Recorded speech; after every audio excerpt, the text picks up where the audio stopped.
সুপ্রভাত। আবার চলে এলাম সকলের সামনে আমাদের রান্নাঘরে। আজকে ঈদের দিন, সেই উপলক্ষে আমি একটি স্ন্যাক্স তৈরি করব। ওটা চিকেন চিজ স্ন্যাক্স।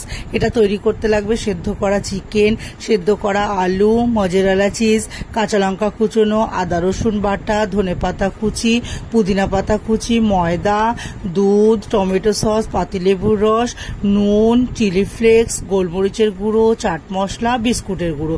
প্রথমে আমি কড়াইতে সাদা তেল গরম করে, আমি চিকেনটাকে আগেই সেদ্ধ করে রেখেছি।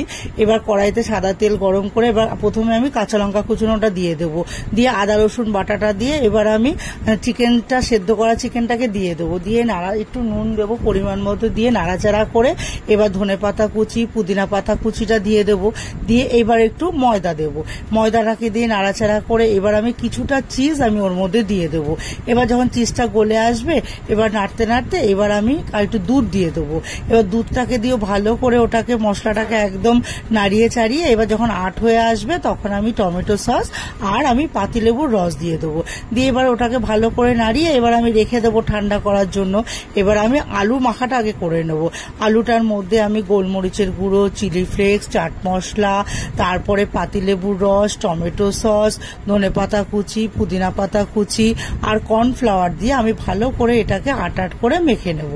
এইবার আমি এটা মেখে নেওয়ার পর আমি একটা ব্যাটারটা করব। আগে ময়দা, পরিমাণ মতো নুন আর কাশ্মীরি লঙ্কার গুঁড়ো, এটাকে দিয়ে আমি একটু জল দিয়ে গুলে ব্যাটারটাকে করে রেখে দেবো।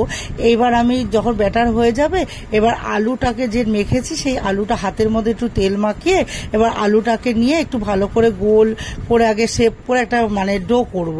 এবার তার মধ্যে চিকেনের যে পুরটা করে রেখেছি, এবার চিকেনের পুরটাকে দেবো, তার উপরে মজেরালা চিজ দেবো, দিয়ে আরেকটু আলু দিয়ে চাপা দিয়ে এবার ভালো করে আমি ওগুলোকে বলের আকারে করে নেব। এবার সব বলগুলোকে একটা একটা করে আমি রেডি করে নেব। নিয়ে এবার প্রথমে আমি একটা একটা করে বল আমি কর্নফ্লাওয়ারে আগে মাখিয়ে তারপরে ব্যাটারের মধ্যে, যে ময়দার ব্যাটারটা করেছি ওর মধ্যে চুবিয়ে এবার বিস্কুটের গুঁড়োর মধ্যে কোট করে সাদা তেলে ভেজে তুলে নেব। এই একটা একটা করে সব বলগুলোই আমি তুলে নেব ভেজে। এবার তাহলেই আমার এটা তৈরি হয়ে যাবে চিকেন চিজ স্ন্যাক্স। আর এই স্ন্যাক্সটি যদি ভালো লেগে থাকে তাহলে লাইক করবেন, কমেন্ট করবেন, শেয়ার করবেন, অবশ্যই সাবস্ক্রাইব করবেন। ধন্যবাদ।